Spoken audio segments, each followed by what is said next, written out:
हाँ जी, good morning. इन accountancy class हमारा chapter number 3 जो चल रहा था, और हम इस गुडविल के बारे में बातें कर रहे थे, क्योंकि जस्ट हमारी जो अभी जो लाइन ब्रेकअप हो गई थी, तो हम जिसमें बातें कर रहे थे कल, उसी से हम स्टार्ट कर देते हैं आगे। आपका ओरिजिन ऑफ गुडविल, गुडविल का ओरिजिन आपका कहाँ से होता है, कैसे होता है, तो कल हम ये टॉपिक कर रहे थे, पूरा डिस्कस नहीं होता। ओरिजिन ऑफ गुडविल, तो हमारा टॉपिक जो कल पूरा नहीं हो पाया था, हम आज इसको दोबारा से कर लेते हैं ताकि रिवीजन भी हो जाए हमारी। तो आपका पहला फेवरेबल लोकेशन, फर्स्ट आपका था फेवरेबल फेवरेबल लोकेशन। आपकी जो फेवरेबल लोकेशन है, अगर बिजनेस की लोकेशन ऐसी है कि ऑन द रोड है, मेन रोड पे है, या ऐसी मार्केट में जहाँ पर सभी की जो है एकदम से निगाहें पड़ती हैं, या सभी के लिए अप्रोचेबल है, हर कोई छोटा व्हीकल बड़ा व्हीकल पेडिस्ट्रियनियस आपका सीधा आ सकता है दुकान तक, तो वहाँ पर आपकी गुडविल ज़्यादा होगी। और अगर आपका छोटे मोटे गली मोहल्लों कोचों के अंदर अगर दुकान होगी, तो वहाँ पर आपका कस्टमर कम पहुँचेगा, तो वहाँ पर आपकी गुडविल हमेशा कम होती है। दूसरा है एफिशिएंसी ऑफ मैनेजमेंट।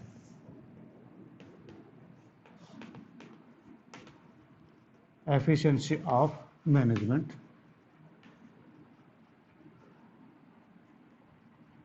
मैनेजमेंट की एफिशिएंसी आपकी कैसी है कि आपका अगर मैनेजमेंट एक्सपीरियंस्ड है, और वो जो है एक्सपीरियंस मैनेजमेंट है, तो नेचुरली वो अच्छा मैनेज करेगा हर चीज़ को, और उसके प्रॉफिट दिन भर बढ़ते जाएंगे, और बढ़ते जाएंगे तो इससे गुडविल भी आपकी बढ़ेगी।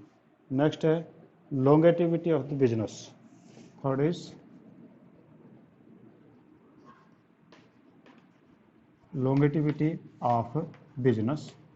बिजनेस जो है कितना पुराना है, जितना पुराना बिजनेस होगा उतनी ही उसकी गुडविल ज़्यादा होगी, क्योंकि नंबर ऑफ पीपल्स उसको ज़्यादा जानते मिलेंगे, जितनी पुरानी दुकान होगी लोग उस पर ज़्यादा जाएंगे, लोगों को विश्वास भी होगा कि अगर इतनी पुरानी दुकान अच्छी होगी तभी चल रही है, अच्छा बिजनेस तभी चल रहा, वरना तो नहीं चलता। और जैसे कि आपका टाटाज हैं, अब रतन टाटा के ऊपर पूरे देश को दुनिया को विश्वास है, क्योंकि वो तो आज़ादी से पहले ही हमारे देश के अंदर बिजनेस चला रहे थे। अब आज तक उनका बिजनेस चल रहा है, इसका नहीं हुआ कि उनके गुडविल जो हो काफ़ी ज़्यादा है।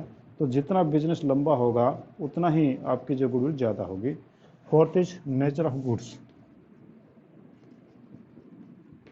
नेचर ऑफ गुड्स, आप जो है किस प्रकार की गुड्स के अंदर डील करते हैं, कि आपके गुड्स भी दो प्रकार के होते हैं, एक तो होती है प्रेसिबल नेचर की, और एक होते हैं ड्यूरेबल नेचर की।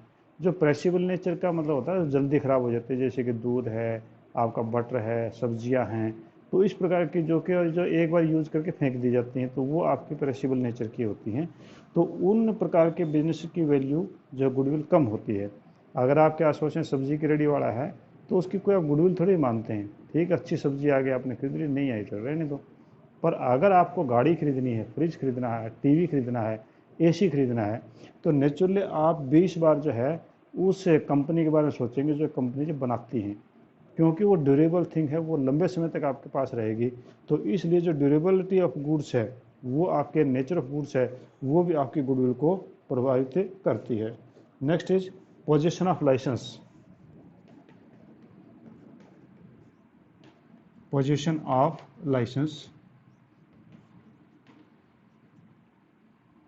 अगर किसी बिजनेस में लाइसेंस की ज़रूरत है, और अगर उस बंदे के पास में लाइसेंस है, तो नेचुरली उसकी गुडविल ज़्यादा होगी। कि जिस प्रकार से आपका मेडिकल स्टोर है, कि अगर मेडिकल स्टोर के अंदर आपका लाइसेंस की ज़रूरत है, और अगर लाइसेंस ले रखा है, तो इसका अंदर के लोगों का विश्वास है कि आपका जो है मेडिकल स्टोर सही है, आप सही दवाइयाँ बेचते होंगे।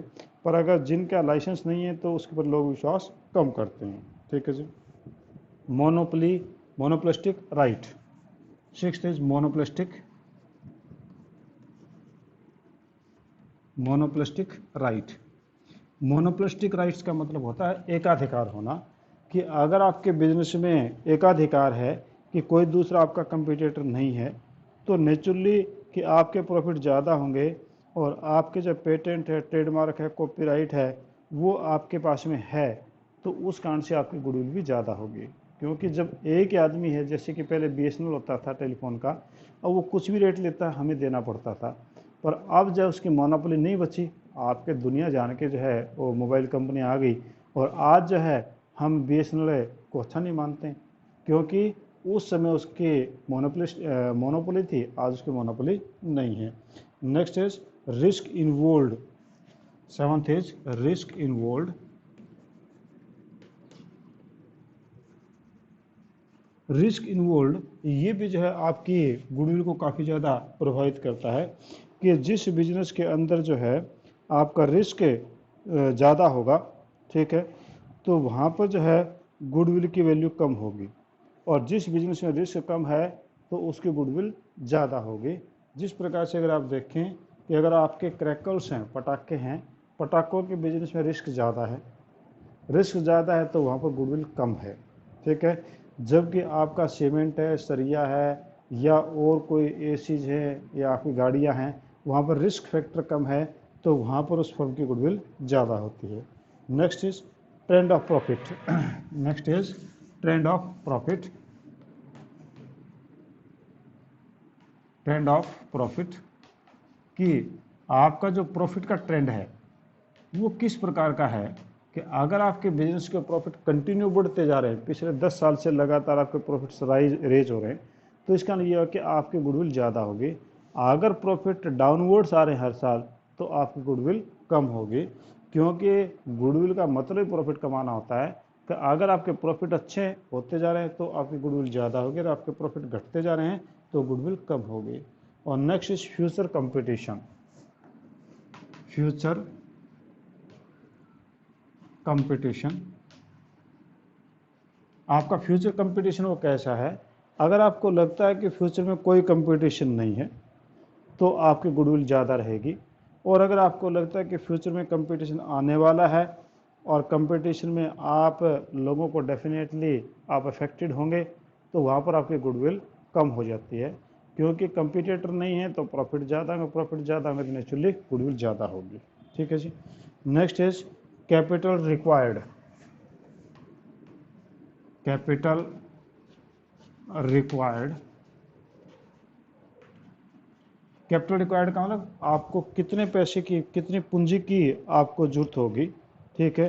तो ये भी जो है गुडविल को काफ़ी ज़्यादा प्रभावित करता है कि अगर दो प्रकार के बिजनेस हैं, सेम बिजनेस हैं, उसी बिजनेस में आपने 5 लाख रुपीज़ लगा रखे हैं और उसी प्रकार के दूसरी दुकान में आपने 10 लाख रुपीज़ लगा रखे हैं और उसमें प्रॉफिट दोनों का बराबर है, तो फिर इसका लगेगा कि आपने जो डबल कैपिटल लगा रखे बिना काम किए, इसका कोई यूज़ नहीं उसका।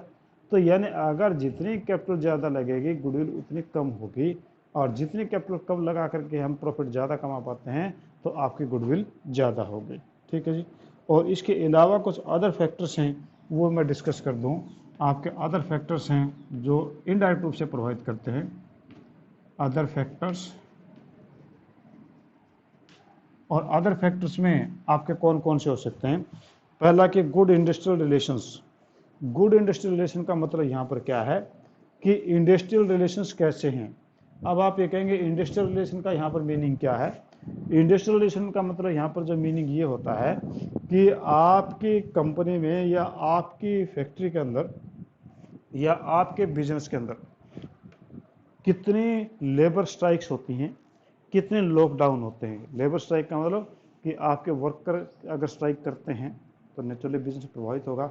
लॉकडाउन मालिक करता है कि मालिक परेशान होकर के बंद कर देता है कि मैंने बिजनेस करना ही नहीं, फैक्ट्री बंद मेरी, तो लॉकडाउन कहलाता है। तो अगर आपके लॉकडाउन और आपका जो स्ट्राइक्स हैं वो अगर ज़्यादा हैं तो गुडविल कम होगी, और अगर इस प्रकार की समस्या नहीं है तो गुडविल ज़्यादा होगी। Next is favourable government regulations. इसी में नेक्स्ट है फेवरेबल गवर्नमेंट रेगुलेशंस, कि गवर्नमेंट के रूल एंड रेगुलेशन जो हैं वो आपके फेवर में हैं तो आपकी गुडविल अच्छी होगी, और आपके फेवर में नहीं है तो आपकी गुडविल कम होगी। किस प्रकार से? कि जिस प्रकार से मैंने कल भी एग्जांपल दिया था कि आपकी जो सिगरेट, बीड़ी, जो टबैको कंपनीज हैं, गवर्नमेंट की पॉलिसी उनके अगेंस्ट है, फेवरेबल नहीं है। फेवरेबल नहीं है, गवर्नमेंट चाहती है कि ये चीज़ें बंद होनी चाहिए, ये काफ़ी ज़्यादा कैंसर को और दूसरी बीमारियों को जो है ये राइज करती हैं, तो इनको जो धीरे धीरे गवर्नमेंट बंद करना चाहती है। और लोग भी समझ गए कि ये जो है बीड़ी, गुटखा, इस प्रकार की चीज़ें जो वो स्वास्थ्य के लिए हानिकारक है, ये समाज के लिए अच्छी चीज़ नहीं है, नुकसानदायक है। तो क्या है कि अब उन कंपनीज की गुडविल कम हो गई, और उनके प्रॉफिट भी कम हो गए। अब आप देखें कि आज के टाइम में जो है आपके जो गवर्नमेंट है वो चाहती है कि आपके सोलर एनर्जी है उसके फेवर में वो पॉलिसी बनाती हैं कि आपके जो सोलर पैनल्स हैं उन कंपनियों को छूट दे रही है। आपके जो दूसरे प्रकार की जो खेती है उसमें ऑर्गेनिक खेती उनको बढ़ावा दे रही है। इसी प्रकार से आपके जो और प्रकार के बिजनेसेस हैं जो इम्पोर्ट के बिजनेस एक्सपोर्ट के बिजनेस हैं उनके गवर्नमेंट जो फेवरेबल कंडीशंस में उनको अप्लाई करवा रही है। तो जहाँ पर गवर्नमेंट के रूल एंड रेगुलेशन आपके फेवर में होंगे वो वहाँ पर गुडविल आपकी ज़्यादा होगी, और जहाँ पर गवर्नमेंट के रूल एंड रेगुलेशन आपके अगेंस्ट जा रहे हैं तो वहाँ पर आपकी कंडीशन जो वो गुडविल कम होगी। Next, stable political conditions. आपके देश की पॉलिटिकल कंडीशन कैसी है? पॉलिटिकल कंडीशन का मतलब कि आपके देश में क्या सरकारें लगातार बदल रही हैं? ऐसा तो नहीं है कि एक पार्टी दूसरी चलेगी, तीसरी आगे, चौथी चलेगी। हो सकता है फिर मिलिट्री रूल लागू हो जाए, एकदम से हो सकता है कि कोई राजा लोग आ जाए। तो जिस देश में जहाँ पर पॉलिटिकल स्टेबिलिटी ज़्यादा नहीं है वहाँ पर भी आपके बिजनेस की गुडविल कम होती जाती हैं, और जिस देश में शांति है, पॉलिटिकल स्टेबिलिटी है, उस देश के बिजनेसों की गुडविल ज़्यादा होती है। Research and development efforts. आपके रिसर्च एंड डेवलपमेंट के एफर्ट्स भी हैं, वो भी देखते हैं कि आम जनता ये देखती है कि आपकी कंपनी कितनी एडवांस टेक्नोलॉजी लेके आती है। अब आप देखें मोबाइल्स हैं, आप लोग नेचुरली एक ही बात पूछेंगे कि अगर मोबाइल्स कोई आपने ख़रीदना है तो कौन सा ख़रीदें? आप कहेंगे भैया जो लेटेस्ट टेक्नोलॉजी का मोबाइल है वो ख़रीदेंगे, क्योंकि जो लेटेस्ट टेक्नोलॉजी वाली चीज़ें होंगी तो नेचुरली कि वो कंपनी फॉरवर्ड है आगे, तो लेटेस्ट ऐप आपको मिलेंगी या बाद अपडेट आपको अच्छे मिलते रहेंगे, तो आप उस चीज़ को ख़रीदना चाहते हैं। इसी प्रकार से टीवी आप अगर आप देखें तो टीवी में इतने स्मार्ट टीवी आ गए, एडवांस एलईडीज आ गई हैं कि उसके अंदर जो एक से बढ़ करके एक नई फीचर्स आ रही हैं। तो जिस कंपनी जो एडवांस है हर चीज़ में टेक्नोलॉजिकल मैटर में, तो वो जो है ज़्यादा बढ़िया उसकी गुडविल होगी। Effective advertisement to establish the brand popularity, कि आपका जो एडवर्टीजमेंट है कितना इफेक्टिव है ब्रांड पॉपुलरिटी बनाने के लिए, कि आपका टीवी के ऊपर, रेडियो में या अखबार में कितना अच्छे तरीके से जो है आपका विज्ञापन होता है कि उससे आपके ब्रांड की पॉपुलरिटी बन जाती है। जैसे कि आपने आज तक भी याद होगा washing powder Nirma, washing powder Nirma क्या है? आप खरीदते नहीं खरीदते बात अलग है, पर यह है कि हाँ वो ऐड हमें ज़रूर याद है कि वॉशिंग पाउडर निरमा जो 30 साल पहले चला था आज भी चल रहा है। वो इसका लिया कि एक इफेक्टिव ब्रांड इमेज जो है वो आपकी बन जाती है इफेक्टिव एडवर्टीजमेंट के थ्रू। अगर इफेक्टिव एडवर्टीजमेंट है तो नेचुरली ब्रांड पॉपुलरिटी बढ़ेगी। Popularity of product in term of quality, कई बार ऐसा आता है कि प्रोडक्ट की क्वालिटी अपने आप में बोलती है कि भैया उसमें तो हमें ज़रूरत नहीं है। अब आप एप्पल का फ़ोन लेंगे तो नेचुरली आप ये कहेंगे कि पूछने की ज़रूरत नहीं है, having good quality purchase it. हालांकि महंगा हो सकता है पर कोई दिक्कत नहीं है, ये ना कोई डाउटफुल नहीं है। अगर आपको और कंपनियाँ खरीदते हैं 10 बार पूछेंगे कौन सा खरीदें, कैसा खरीदें, क्या फीचर्स है, कितने रेट हैं। तो आप जो है एप्पल का खरीदते हैं तो कोई रेट की बात नहीं करते, कोई क्वालिटी की बात नहीं करते, क्योंकि उनकी ब्रांड पॉपुलरिटी इतनी ज़्यादा है क्वालिटी वाइज कि आप उसको ईजिली खरीद लेंगे। तो वहाँ पर आपकी गुडविल ज़्यादा होगी, और जहाँ पर आपका जो ब्रांड क्वालिटी वाइज घटिया है तो वहाँ पर आपकी जो गुडविल कम होगी। ठीक है, तो एक बार हम जल्दी जल्दी करके बात दोबारा फिर मैं दोहराता हूँ। फेवरेबल लोकेशन, अच्छी जगह पर दुकान है, अच्छी जगह पर कंपनी है तो गुडविल ज़्यादा होगी। एफिशिएंसी ऑफ मैनेजमेंट, अगर मैनेजमेंट एक्सपीरियंस्ड है गुडविल ज़्यादा होगी।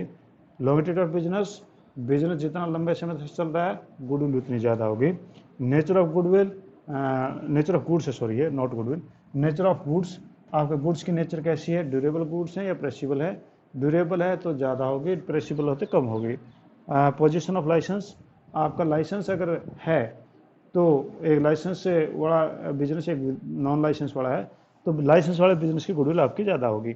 मोनोपोलिस्टिक राइट्स, आपके जो है राइट मोनोपोलिस्टिक राइट हैं क्या, एकाधिकार है क्या? अगर मार्केट में आपका एकाधिकार है तो नेचुरली आपकी गुडविल ज़्यादा होगी, और अगर मार्केट में एकाधिकार नहीं है तो गुडविल आपकी कम होगी। रिस्क इन्वॉल्व, कि आपका जो है बिजनेस के अंदर रिस्क कितना इन्वॉल्व है, अगर रिस्क हाई है ठीक है तो गुडविल डाउन होगी, और अगर रिस्क कम है तो गुडविल नेचुरली अच्छी होगी। और next is trend of profit, कि आपके पिछले सालों के प्रॉफिट कितने बढ़ रहे हैं। अगर बढ़ते जा रहे तो गुडविल अच्छी होगी, अगर प्रॉफिट घटते जा रहे तो गुडविल कम होगी। फ्यूचर कंपटीशन, आने वाले टाइम में कंपटीशन कितना है, अगर फ्यूचर कंपटीशन है तो गुडविल कम होगी, फ्यूचर कंपटीशन नहीं तो गुडविल ज़्यादा होगी। कैपिटल रिक्वायर्ड, अगर ज़्यादा कैपिटल की जरूरत होगी तो गुडविल कम होगी, और कम कैपिटल की जरूरत होगी तो गुडविल ज़्यादा होगी। और अदर के अंदर मैंने आपको जो 6 प्रकार की चीज़ें बताई थी। गुड इंडस्ट्रियल रिलेशन, अगर हड़ताल लॉकआउट नहीं है तो अच्छी गुडविल होगी। फेवरेबल गवर्नमेंट रेगुलेशंस, अगर गवर्नमेंट आपके फेवर में रूल बनाती है तो गुडविल अच्छी होगी, नहीं तो कम होगी। पॉलिटिकल कंडीशंस, अगर देश की स्टेबल कंडीशन है तो अच्छा होगा, अगर स्टेबल कंडीशन है तो गुडविल कम होगी। और इफेक्टिव एडवर्टाइजमेंट, अगर एडवर्टाइजमेंट कंपेन इफेक्टिव है तो गुडविल ज़्यादा होगी वरना कम होगी। और popularity of product in term of quality, quality के रूप में जो है आपका प्रोडक्ट की पॉपुलरिटी अगर ज़्यादा है तो गुडविल ज़्यादा होगी, नहीं तो कम होगी। ठीक है जी, तो ये आपकी थी जी गुडविल के फैक्टर्स या ओरिजिन ऑफ गुडविल। हाँ जी, इसके बारे में कुछ पूछना हो तो मेरे से पूछिए, नहीं तो हम आगे चलते हैं। नेक्स्ट आपका टॉपिक है क्लासिफिकेशन ऑफ गुडविल। क्या कनिष्क बीच में आवाज़ नहीं आ रही थी क्या जब आपने मेरे को कॉल किया?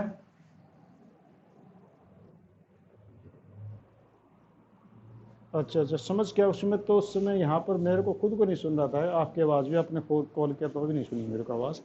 चलो अब तो ठीक आवाज़ आ रही है ना आपके पास में? Okay okay. हाँ जी, क्लासिफिकेशन ऑफ गुडविल है।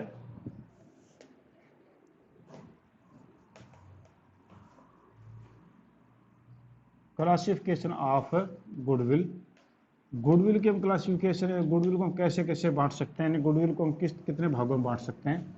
तो आपकी गुडविल जो है वो मेनली 2 टाइप की होती है। एक तो purchased goodwill, first is purchased goodwill, एक तो आपका है परचेज्ड गुडविल। परचेज जैसा वर्ड अपने आप में बोल रहा है कि परचेज गुडविल का मतलब आपने गुडविल खरीदी हो किसी से, तो वो परचेज गुडविल आपकी कहलाती है। ठीक है, तो परचेज गुडविल मतलब आप किसी को पेमेंट देते हैं, उसके बदले में जो है आप कोई चीज़ खरीदते हैं तो वो उसकी परचेज गुडविल कहलाती है। आप किस प्रकार से खरीदेंगे, जैसे मान लो कि आप जो है एक कोई बिजनेस खरीदते हैं, रनिंग बिजनेस खरीदते हैं, क्योंकि कभी भी नए बिजनेस की गुडविल होती नहीं है, रनिंग बिजनेस की होती है। आपका एक बिजनेस जो चल रहा है पिछले 10 साल से, उसकी टोटल फर्म की एसेट है मान लो 5 लाख रुपीज़, और उसकी लायबिलिटी है मान लो 1 लाख रुपीज़। तो एसेट में लायबिलिटी घटा दे तो आपकी नेट एसेट बच गई, आपकी नेट एसेट बची बची 4 लाख। पर वो दुकानदार कहते हैं कि भैया मेरी एसेट तो 4 लाख की है पर मैं 5 लाख रुपीज़ लूँगा इसके। बोला किस चीज़ के? बोला देखो मैं 10 साल से दुकान चला रहा हूँ, 10 साल से दुकान चला रहा हूँ, मेरी दुकान की गुडविल बन गई यहाँ, क्योंकि लोग मेरी दुकान को जानते हैं, बिना पूछे आपके पास आएंगे, आपको तो चलती दुकान मिलेगी, चलती दुकान मिलेगी, तो इस चीज़ का मैं फालतू पैसा लूँगा आपसे। तो इसका ये हुआ कि उन्होंने पूरा बिजनेस बेचा, साथ में गुडविल बिकी 1 लाख रुपीज़ की। आपने 1 लाख रुपए उसको फालतू दिए, 4 लाख की रह सकती, 1 लाख रुपीज़ आपने फालतू दिए, तो आपने ये 1 लाख की गुडविल परचेज की है। It is called as a purchased goodwill. तो ये इस प्रकार से जो है वो गुडविल आपकी परचेज्ड कहलाती है। ठीक है जी, अब इसमें जब इंपॉर्टेंट फीचर कौन कौन सी होती हैं गुडविल, इसमें it arises on purchase of business, कि आपके परचेज गुडविल की एक तो फीचर ये है कि ये गुडविल तभी होती है, परचेज गुडविल, जब आपने चलता हुआ बिजनेस खरीदा है और उसकी पेमेंट की है। दूसरा, it recorded in the books of account, इस गुडविल को, परचेज गुडविल को आप बुक्स के अंदर एंट्री करते हैं, जैसे कि आप लैंड की, बिल्डिंग की, मशीनरी की करते हैं, ऐसे एंट्री इसकी करते हैं, क्योंकि आपने इसके बदले में पेमेंट की है, तो आप इसकी एंट्री करेंगे। और थर्ड कहता है it is shown in the balance sheet as an asset, और ये बैलेंस शीट में एज ए एसेट दिखाई जाएगी। और इट इज अमोर्टाइज्ड, यानी over the useful economic life, और हम इसको धीरे धीरे गुडविल को राइट ऑफ भी कर देते हैं, ख़त्म कर देते हैं। आगे इसके पॉइंट भी आएंगे कि गुडविल जब उसको राइट ऑफ करते हैं, क्योंकि गुडविल जो है ए मैटर ऑफ फ्लक्चुएशन। ठीक है, गुडविल कम या ज़्यादा होती रहती है। तो हम ये मान के चलते हैं हमने जो परचेज की थी वो एक दिन तो एसेट थी, पर हम धीरे धीरे उसको राइट ऑफ कर देते हैं ताकि वो एसेट हमारे बुक्स में दिखाई ना दे। ठीक है जी, तो ये तो आपके थे परचेज गुडविल, कि जब हम गुडविल को परचेज करते हैं किसी से, रनिंग बिजनेस को चलते हुए खरीदते हैं, तो वो परचेज गुडविल कहलाती है। Next is self generated goodwill. Self generated goodwill,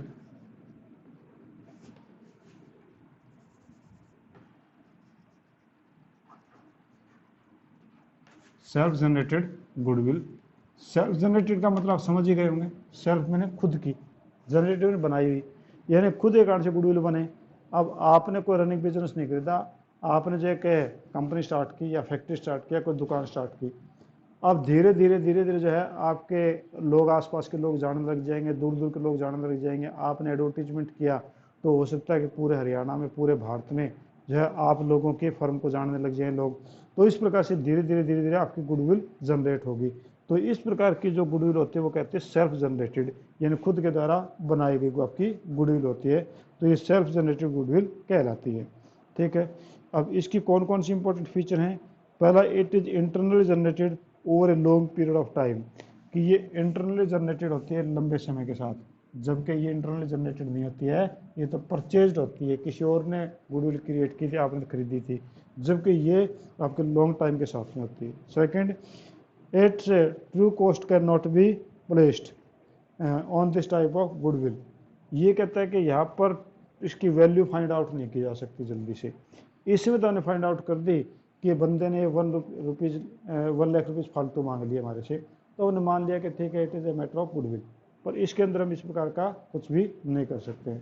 third, कि कहता है कि एज पर अकाउंटिंग स्टैंडर्ड 26 या इंडियन अकाउंटिंग स्टैंडर्ड 38, ये +1 में जो अकाउंटिंग AS का एक चैप्टर आया था आपका, 5वां चैप्टर, उससे रिलेटेड बात है, ये एक आध बात आएंगी, ज़्यादा नहीं है। तो ये कह रहा है कि आपका जो है अकाउंटिंग स्टैंडर्ड 26 के अंदर इसकी एंट्री नहीं कर सकते।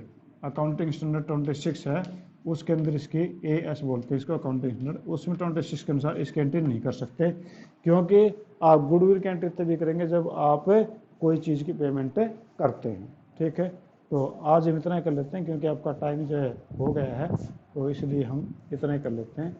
आपकी सेकंड क्लास शायद स्टार्ट हो गई होगी। चलो जी, thank you, have a nice day. Business day class में फिर मिलेंगे।